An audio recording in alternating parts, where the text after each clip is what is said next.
This story is not just about cheating. It's about what betrayal looks like after decades of trust and how emotional distance often appears long before the truth does. Who is he? I asked. HM? This moment matters because emotional distance often appears before betrayal becomes visible. The guy you were mentally having sex with when you closed your eyes and drifted somewhere else. My wife, with whom I had lived for 30 years, was lying with her head on my chest. Our eyes were only a few centimeters apart as we looked at each other. She blinked. I do not want to tell you, because I am afraid you will do something stupid and possibly end up in prison, she said. Ha! Now you are worried about me. A few months too late, I said quietly, watching her eyes widen. How? How long have you known? She asked nervously, her voice trembling. I let the silence stretch out. I could feel her heart pounding wildly against my stomach, even though we were not pressed tightly together. It has been about 20 minutes already. She tried to push me away, but I wrapped my arms around her and held her. What? What does 20 minutes mean? She whined. I had suspicions over the past several weeks, but you confirmed them today, when we were making love. Well, when I was trying to make love, and you were not showing much interest in me until you closed your eyes. So, who is he? It does not matter. She began, before I almost pulled away from her. Does not matter? I shouted. You are having sex with another man. We have been married for 30 years. 30 damn years of my life. Gone up in smoke. By that point I was practically breathing fire. I saw genuine terror in her eyes, even though she knew that I would not raise a hand against her, because I never had before. But now, do you not think that after 30 years you could have shown me enough respect to ask for a divorce first, before starting to have sex with your boyfriend? Now. Who is he? I growled. She could not look away from me. You have to promise me that you will not hurt him, she said. Promise? I literally growled. Then I nodded. Dean. Dean Carmichael. He is the new professor of archaeology in my department, she said quietly. Yes, I thought it had to be someone from your college. You people practically live in your own world, which explains why no one told me anything, and why you were able to keep this a secret, I said. How long? I only have rough estimates based on what I know right now, so why do you not bring me up to speed? About 7 months now, she exhaled rather than said. A little longer than I had assumed. You only began to grow distant about 5 months ago. Then some text messages started coming in that made you smile and get up and leave the room. At that point I still could not put 2 and 2 together. And I suppose you and he felt safe, knowing that I would never disrespect you by looking through your phone. Then a small change in your wardrobe made me think, but when I mentioned it, you said you were simply trying to dress a bit younger and look less old-fashioned. And here I was thinking you meant the students, not other professors. Foolish me. Such a trusting little fool. Did you and Dean have a good laugh about the gullible, idiot husband? I had released her from my embrace a few minutes earlier. She shifted slightly away from me to her side of the bed. Then she briefly looked straight at me, lowered her head, and nodded. Damn, I stared at the woman with whom I had spent the last 3 decades and raised 2 grown children. Things like this happen to some nameless person in blogs and stories you read on the internet, not to people you actually know. And certainly not to yourself. The silence had clearly become unbearable for Marnie, who decided that she needed to fill the void with words. It is not your fault, Matt, she explained. You did nothing wrong. And I was not seeking this out. It just sort of happened, and before I knew it, I was already in it. I know I was looking at her as if she had grown a second head, and that is what you were aiming for. After 30 years? Nothing just happens after 30 years, I growled. You are supposed to be an adult, responsible woman. You foresaw that this would happen. And yet you did nothing to stop it. Maybe you even welcomed it. Damn it, Maybe others even encouraged you while you were doing it. She flinched and lowered her eyes. Damn it, again, I spent most of the night sleepless, wandering around our ground floor and looking at the various framed family photographs on the walls, and illustrated history of our family. I suppose I could say that I felt as if I had wasted 30 years of my life, but that would be an outright lie. In truth, for most of those 3 decades we had genuinely good times, and that is one of the reasons I do not think I noticed some of the signs that now seem so obvious. Trust is an interesting concept. When you trust someone as unconditionally as I trusted Marnie, your eyes are covered by a veil of trust. However, once that trust disappears, everything becomes different. Every action of the other person becomes suspicious. We had always had a fairly good sex life. There were ebbs and flows, like with everyone else, but again, after 30 years we knew each other's bodies so well. I also knew her emotions well, so when she suddenly seemed a little off, I did not think much of it at first. When she did not come around after a week or so, I realized that something was wrong, something I needed to pay attention to. That was when I began to put all the pieces together. Damn, the truth is that at that time I still loved this woman just as much as I had when we married 3 decades earlier.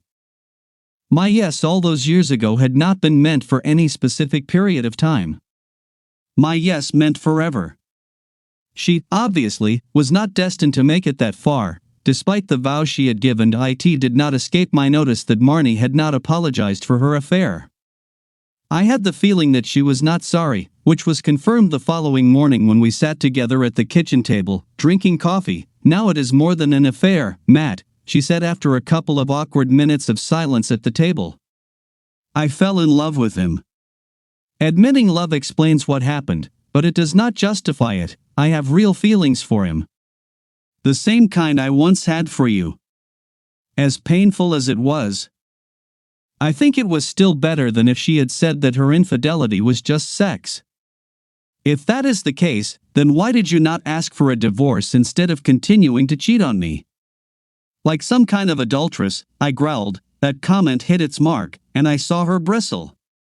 She started to respond, but I raised my hand to stop her, and she actually stopped. You cheated on me like an ordinary adulteress? Yes, for 7 months, by your own admission. It made not the slightest difference whether you loved him at the time or not. You were still married to me, and sleeping with another man was infidelity. Like an ordinary adulteress. You cannot have it both ways at the same time. She stammered. She snarled. She made a fish-like face as her mouth opened and closed without making a sound. She jumped up from her chair when I called her a traitor, but now she sat back down, her face red and her eyes full of unshed tears. Then I take it you will not object when I file for divorce, a simple 50-50 split. We sell the house or you buy out my share. No alimony, because you earn almost as much as I do, and in the end, you cheated on me, I said. And I still do not understand why you did not simply file in the first place. Consequences are not revenge, they are responsibility. Oh. I think I know why. Your lover is obviously married, is he not? You used me as an umbrella. A kind of safety net. Pathetic witch. She flinched as if I had slapped her. I flinched as well. 30 years had passed, and I still had not understood whom I had married. Apparently, her lover's feelings for her were not on the same level as hers for him, and when his wife threatened that she would take their 2 teenage children from him in the divorce, he chose his children over Marnie, much to her great surprise. Oh yes, I was the one who told his wife about her debauched, asshole husband. Hey, why should he get away with it? He said that he loves me, and that we are going to get married as soon as his children are a little older, and then he will divorce his wife. I heard Marnie practically shouting to someone on the phone a few days after I warned Sherry Carmichael. I was just coming into the house from the garage, and she turned toward the sound I made when a light of realization went on over her head. I do not think she even bothered to finish the call before she started screaming at me. You bastard! Did you really have to destroy his marriage too? He has children at home. She exclaimed. I did not destroy his marriage, adulteress. You are the one sleeping with another woman's husband, and you just told someone that you were planning for him to divorce her anyway. And why should I not destroy his marriage? You do remember that he destroyed mine, right? She looked as if she wanted to continue the argument, but then realized that I was right and simply walked into another room. Marnie told me that she was going to buy out my share of the house, so 2 weeks later I found myself a small apartment and began packing my things to move. A day after I told her that I would be gone by the end of the week, she said that I did not need to rush. In fact, she even told me that, since she and Dean were no longer together, perhaps I might reconsider my divorce filing. No, Marnie, that is not how it works, I said sadly. You cheated on me for several months with a man who, by your own words, replaced me in your heart. You were also making plans for the day when you could divorce me and marry him. I was already set aside in your mind and heart. And now you want to say that I should come crawling back? We have been together for 30 years, Matt. Could you not at least try? She whined. Like you also tried, when it just happened. I asked. At least she had the decency to blush slightly. Our 2 adult children took our divorce hard, but they took their mother's heartless infidelity even harder. They did not spend much time talking to her, rightly blaming her for the breakup of the family. At least financially, Marnie and I came through the divorce in decent shape, because we both earned fairly well and had been reasonably frugal throughout our marriage. I could have afforded a larger apartment, but I certainly did not need one. Becoming a single man for the first time since college. I decided that all I needed was a decent bed, a good television with a lazy boy recliner, and a refrigerator. Within a 10-minute walk of my place were Arby's, Pizza Hut, and a good wine store. Life was good. In a way, I was certain that I would not need female company for the foreseeable future. Several weeks later, Marnie limped into the conference room at my lawyer's office with a black eye and a split lip. I admit that I even felt a little jealous, because someone had done to her what I myself had wanted to do but had not, since I had been taught never to hit women. It is too late to try to show sympathy, Marn, I said. But what the hell happened to you? Sherry Carmichael happened. Marnie replied. I was at the grocery store, and I did not notice her until it was too late. She rammed her cart into my leg and then hit me in the face several times while I was bent over, holding my knee. Some shopper pulled her off me, otherwise it would have been even worse. That witch knows how to hit.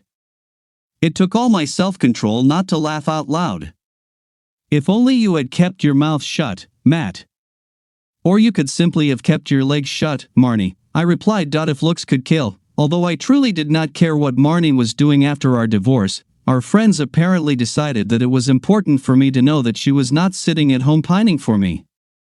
I must admit, I was shocked by how much she seemed not to miss me, and it made me wonder whether she had been cheating on me not only with Dean Carmichael. According to several friends, she was going on dates almost every weekend, and sometimes during the week as well, and most of the time they were with different men. Damn, when she goes beyond propriety, she becomes really seductive, doesn't she? My friend commented when he ran into me one evening at the pharmacy. She is still an attractive woman for her age. You would not mind if I tried to hit on her, would you? That is not a problem for me. She is single and over 21. But will your wife have a problem if she catches you? I do not plan to get caught. And everyone knows that she has no problem having sex with married men, he said. I just shrugged. I certainly was not going to be the marriage police for anyone else. It was probably a good thing that we lived in a mid-sized city, otherwise she might have run out of new men to date if she kept going at that pace. I should have guessed that she planned to make up for lost time after having had sex with only 2 men over the past 30 years. And at least during her first year of being single, she was trying as hard as she could. At the same time, she always gave me an insincere smile whenever we ran into each other somewhere. One evening, about a year after the divorce, my daughter called me to complain about her mother's personal life. Katie lived about an hour's drive from the old house, and I found myself wondering how she could know what Marnie was doing and how often. Besides, why should it matter to Katie at all? Do you know how awkward it is to get a call from our old neighbor, Mrs. Iverson, telling me that my mother has become an adulteress? Katie complained. I do not even remember giving her my phone number, but on Tuesday at 6 in the morning she calls me and says that over the past few months Mom has had dozens of different men, and that she knows enough about such things to understand that if Mom is dating them, she is probably sleeping with them as well. She says it is a bit embarrassing for the neighbors when a parade of men keeps coming and going from our old house. I really do not need to hear this, especially from Mrs. Iverson. Could you not talk to Mom, Dad? You were married for 30 years. She would listen to you. I burst out laughing before I could stop myself in time. When I regained my composure, I replied, the key word in that sentence is we're married. She is still angry with me and would not listen to me even if her own life were at stake. You, as her outstanding daughter, would have a much better chance of being listened to. Oh my God, Dad. I do not want to talk to Mom about her sex life. Please do not make me do this, she whined. I am sorry, sweetheart. But she is all yours, I said. Oh, she groaned. Obviously, another thought occurred to Katie. Why have you only had 10 dates, and you are not on your own feet like that, the way Mom obviously is? Probably because I have a bit of personal integrity. And I am not desperate or sloppy, I stated. Good answer, Dad, she said, so. Wait a second, I recalled. Katie said dozens? That is about a dozen. And I had 4. Yes, exactly 4 dates since I got divorced more than a year ago. My daughter reluctantly kept track of her mother's sex life. From what she understood after repeated conversations with her mother, her promiscuity was explained by the fact that Dean had rejected her, and it had nothing to do with me. At least one point in my favor, over the next few years I dated here and there. But I did not find anyone who could replace what I had had with Marnie for 29 of the 30 years of our life together. I did not feel the need to tie myself to someone who did not quite fit me. One divorce was enough for a lifetime. I was surprised when, several years later, while sitting at the bar of one of my favorite places, I heard a familiar voice over my right shoulder. Turning reflexively, I saw Marnie standing there in a denim vest and a denim skirt that reached mid-thigh. I looked her over carefully from head to toe. The outfit was more than youthful for my 60-year-old ex, but I had to admit that she still had quite an attractive figure. Yes, I know. Not bad for 60. Is it? She asked when I finally met her gaze. Right now, you're thinking about how easy it would be to slip your hand under my skirt. I blushed deeply, because I had in fact just thought about that. We had lived together for 3 decades, and she still knew me better than anyone else, despite our 8 years apart. Rick, the bartender who had come over to ask what the unfamiliar woman wanted to drink, also blushed when he heard Marnie's remark. I will come back later, if that is all right with you, he said. It is fine, Rick, I said. My ex will have a Chardonnay. Put it on my tab, please. He nodded and walked away to carry out my request. I watched as Marnie carefully settled onto the bar stool next to me. Her short skirt riding up to nearly indecent levels as she crossed her legs. She noticed me watching her. Yes, I said almost in a whisper. She giggled and smiled radiantly. She giggled again when Rick, the bartender, could not help himself and also glanced at her barely covered hips as he set the glass of wine in front of her. Yes, Marnie. You still have it, I confirmed, which made her smile even brighter. And judging by what everyone is saying, you are still spreading it everywhere. Her smile quickly turned into fury. You cannot believe everything people say. She began, before I interrupted her, that may be true, but when enough people I trust are saying it, and when everyone constantly sees you with different men. Damn it, you have slept with probably more men than Taylor Swift did before she started dating Travis Kelce, I said. What the hell, Marnie? You are not my problem, and you have not been for years, but I cannot go anywhere without someone making a remark about you to me. And judging by what the kids say, they hear about you every single time they come to visit me as well. I have broad shoulders, and I just joke it off, but it really hurts the children when people start telling them about how promiscuous you are. Yes, you take very good care of yourself and look 10 years younger, but it is still obvious to everyone that you are a GALF on the prowl. You are not even subtle. Could you make the skirt any shorter?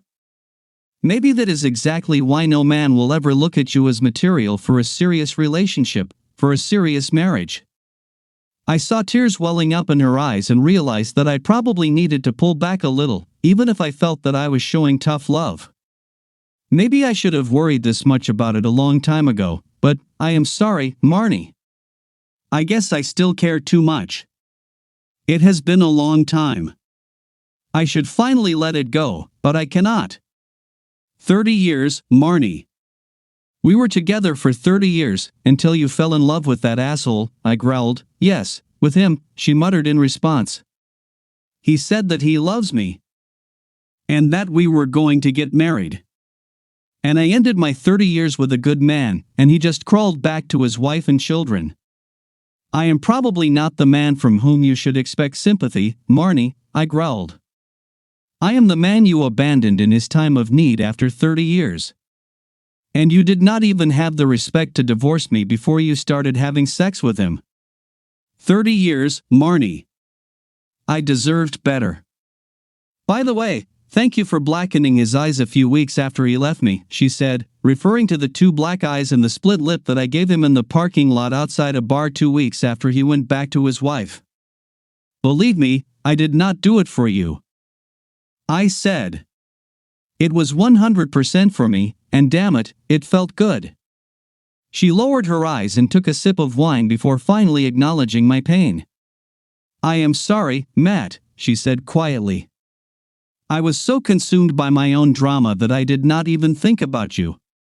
You truly deserved better. Some apologies come too late. To repair what was broken, you gave me everything I needed and wanted for 3 decades, including 2 wonderful children. I should have been stronger. And smarter. I nodded. I recalled the old saying, better late than never. To hell with all that. In truth, it was not, because it simply no longer mattered. She looked into my eyes and saw that I was telling the truth. She rose from her stool, trying to behave like a lady despite the length of her skirt. I sipped my bourbon as I heard the bar door open and close. So what can we learn from this story? First, betrayal rarely starts with sex. It starts with emotional distance. Second, time together doesn't excuse dishonesty. And third, some apologies come too late to fix what was broken. What do you think? Can trust survive something like this?